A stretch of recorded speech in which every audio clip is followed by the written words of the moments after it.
मेरा तकरीबन 9 करोड़ के करीब करीब इनके पास है, जो मैंने इनको सामान दिया था 9 करोड़ रुपए का सामान। 2 साल होने को अभी तक इस मुकदमे में कस्टम ने अभी तक फाइनल अपनी शर्तें भी कंक्लूड नहीं की। अभी तक केस चल रहा है, चालान अदालत जमा हो चुका है। इंशाल्लाह हम इस केस को मुंतकी अंजाम तक पहुंचाएंगे। उर्दू टाइम से मैं हूं आपका मेजबान राजा अली हमजा। नाज़रीन, आज के प्रोग्राम में हम बात करेंगे वफाकी दारुल-हुकूमत इस्लामाबाद में वाक़े कस्टम महकमे की अंधेर नगरी और चौपट राज के बारे में, जिसे सुनने वाले को ना सिर्फ हैरानगी होगी बल्कि इसे देखने वाले की आंखें नम और दंग रह जाएंगी। तो आइए चलते हैं।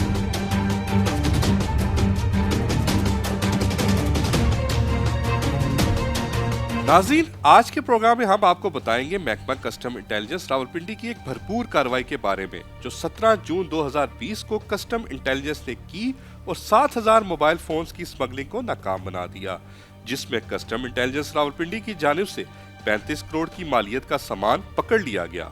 कस्टम के चंद मुलविस ऑफिसर की मिली भगत से ये सामान बैरून मुल्क की परवाज X612 के जरिए हांगकांग से बारास्ता दुबई और फिर इस्लामाबाद लाया जा रहा था। नाज़रीन, कस्टम इंटेलिजेंस की जानिब से आगा फाउंडेशन को भी शामिल तफ्तीश किया गया इसमें, क्योंकि कस्टम का मेन एजेंट अब्दुल रज़ाक कुरैशी, जो अपने दीगर साथी सुहेब हसन शाह उर्फ कामी शाह, अदीम इस्लाम, ये सामान आगा फाउंडेशन के लाइसेंस पर मंगवाया करते थे। 17 जून 2020 को कस्टम इंटेलिजेंस ने भरपूर कारकर्दगी का मुजाहरा किया और ये सामान पकड़ लिया। इसमें मुलव्वस कस्टम के अफसरान के खिलाफ महकमाना कार्रवाई भी शुरू की, जिसमें इंस्पेक्टर उस्मान का नाम सरे फहरिस्त है, जो कामी शाह, अदीम इस्लाम और अब्दुल रज़ाक कुरैशी का खुफिया पार्टनर भी था और आजकल बाअसर होने की वजह से ढंके की चोट पर पेशावर में तैनात है। नाज़रीन, जहां इदारों में काली बेड़े मौजूद हैं, वहीं additional director custom intelligence madam Kanwal Ali और IO ऑफिसर सैयद नजम अब्बास जैसे दलेर ऑफिसर भी मौजूद हैं, जो इदारे का वकार बढ़ाने में हमेशा कलीदी किरदार निभाने की कोशिश में पेश रहते हैं। नाज़रीन, अब्दुल रज़ाक कुरैशी, कामी शाह, अदीम इस्लाम जैसे बाअसर प्राइवेट एजेंटों की जब कस्टम इंटेलिजेंस ने तहकीकात की तो मालूम पड़ा कि इन सामान से कबल अरबों रुपए का सामान कस्टम की आंखों में धूल झोंक कर क्लियर करवा चुके हैं। आज के प्रोग्राम में आपकी मुलाकात कराएंगे इंपीरियल मार्केट के एक ऐसे ताजिर से जिसका करोड़ों रुपए का सामान अदीम इस्लाम और कामी शाह लीगल फोन्स का कहकर इलीगल फोन्स की मद में खा गए।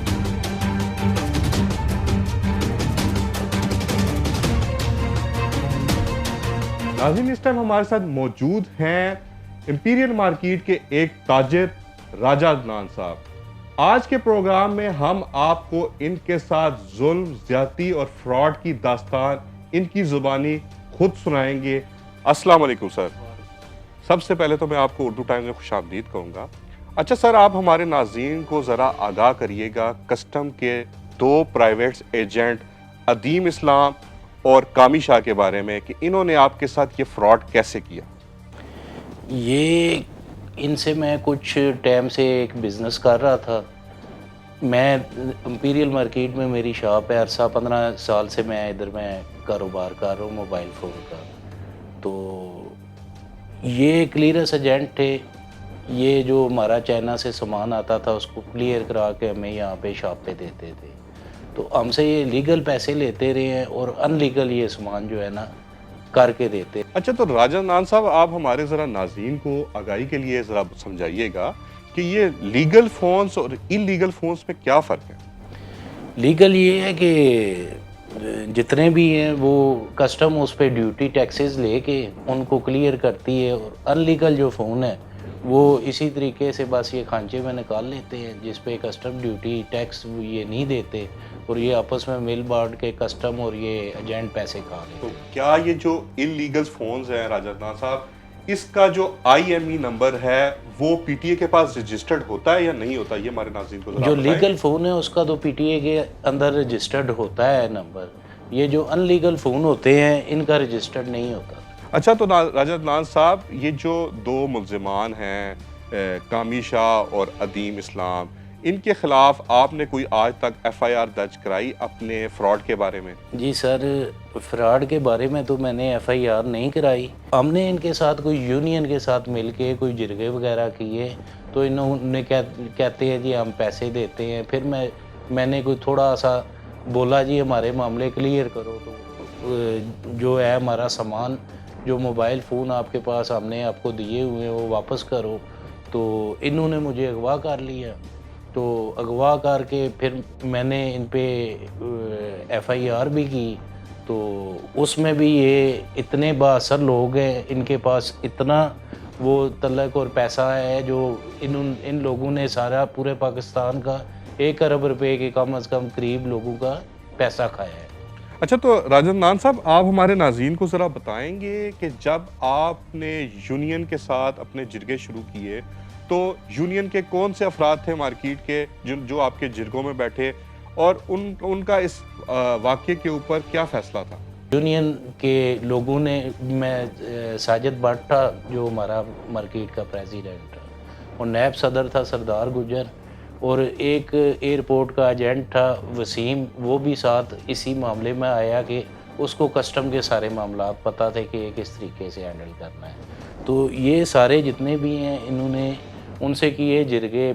इन्होंने फिर 10 दिन 15 दिन का टाइम देना शुरू कर दिया। आपका इन्होंने कितने पैसे देने, हमारे नाज़रीन को थोड़ा सा आगाह करें। मेरा तकरीबन 9 करोड़ के करीब इनके पास है, जो मैंने इनको सामान दिया था 9 करोड़ रुपए का सामान। अच्छा, तो राजा अदनान साहब, इसके बाद क्या आपने सियासी हलकों का भी रुख किया? जी बिल्कुल मैंने किया।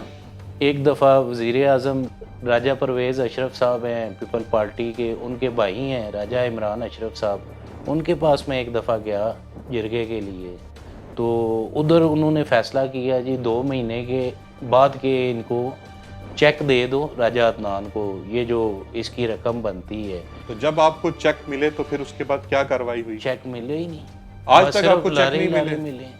अच्छा, आपको उसके बाद सिर्फ लारे ही लारे मिले हैं, चेक मिले ही नहीं। नाज़रीन, जब इन बाअसर एजेंटों ने राजा अदनान और इस जैसे दीगर ताजरों का फोन्स क्लियर कराने की मद में जब अरबों रुपए हड़प कर लिए, तो उन्होंने मलिक नदीम जैसे जिरगोइयों का सहारा लिया ताकि वो इन बाअसर एजेंटों की पुश्तपनाही जिरगों की सूरत में कर सकें। साबिक वजीर आजम राजा परवेज अशरफ के भाई राजा इमरान अशरफ भी इन जिरगों का हिस्सा बने, मगर नाकाम रहे। चलो जो हो गया सो हो गया, छोड़ो उस गला की हाथ में चलन में बेहतरी होनी है, हाथ से निकाल लो, क्या होगी जी। अब हम आपको लेकर चलते हैं कस्टम इंटेलिजेंस के दिलेर ऑफिसर सैयद नजम अब्बास की जानिब, जिन्होंने ये सामान पकड़ा और एफआईआर दर्ज की। इनका इदारे की जानिब से क्या मौक़िफ़ है, आपको दिखाते हैं। ये इस्लामाबाद इंटरनेशनल एयरपोर्ट पे AFU कार्गो में अब्दुल रज़ाक कुरैशी नाम का एक क्लियरिंग एजेंट आगा खान फाउंडेशन हेलीकॉप्टर विंग के नाम पे काफ़ी अरसा से ये स्मगलिंग कर रहा था। हमें 16 जून 2020 को डायरेक्टर साहब को इतला मिली, एक रेडिंग पार्टी बनाई गई।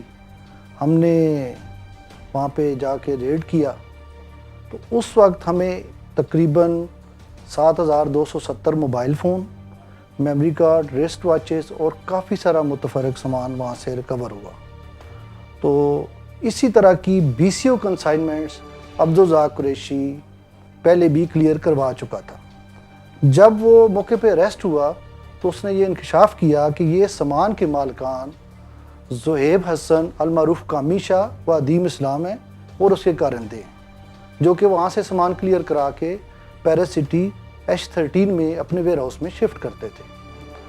तो जब दौरान तफ्तीश पता चला, हम पहुँचे वहाँ पे पेरिस सिटी में, तो हमें तकरीबन 450 मोबाइल फ़ोन के वेयर हाउस से और बरामद हो गए। तो फिर हमने इसी असना में जब हमने उनको गिरफ़्तार किया तो FIR 10/2020 उन पे दर्ज की और 2 बंदे अब्दुल रज़ाक कुरैशी और उसका एक कारिंदा साजिद कियानी अरेस्ट हो गए।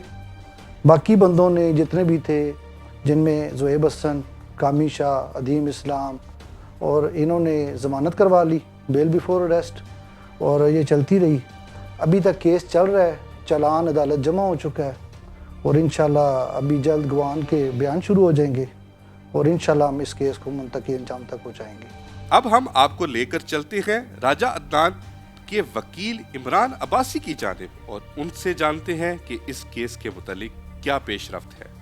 बिस्मिल्लाहिर्रहमानिर्रहीम। बेसिकली ये साल 2020 में एक मोबाइल फ़ोन्स का स्कैम हुआ था कि जो बैरून मुल्क से सिंगापुर, चाइना से मोबाइल लाए गए थे और उसमें टैक्स एवेजन करके कस्टम करोड़ों रुपए के ये चोरी करके मोबाइल जब लाए गए मार्केट में, तो यहाँ पे एक स्कैम बन गया था। और उस स्कैम में फिर ये हुआ था कि सिंगापुर में कुछ मोबाइल वहाँ पे कहा गया था कि वहाँ पे फंस गए मोबाइल, वो नहीं आ सके, तो इनमें मुतासरीन हो गए थे।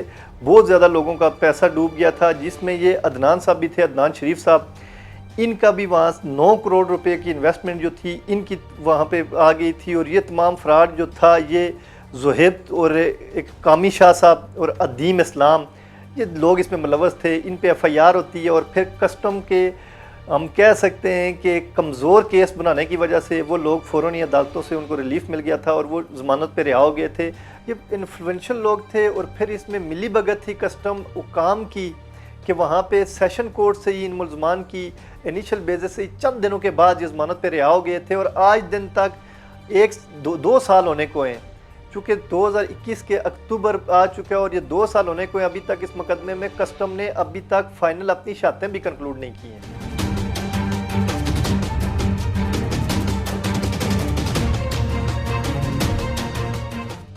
नाज़रीन, कस्टम इंटेलिजेंस की जानिब से तो अपने मुलव्विस अफसरान और प्राइवेट एजेंट अदीम इस्लाम और ज़ुहैब शाह उर्फ कामी शाह के खिलाफ मुकदमा तो दर्ज कर लिया गया, लेकिन ये बाअसर अफराद आज भी दंदनाते फिर रहे हैं।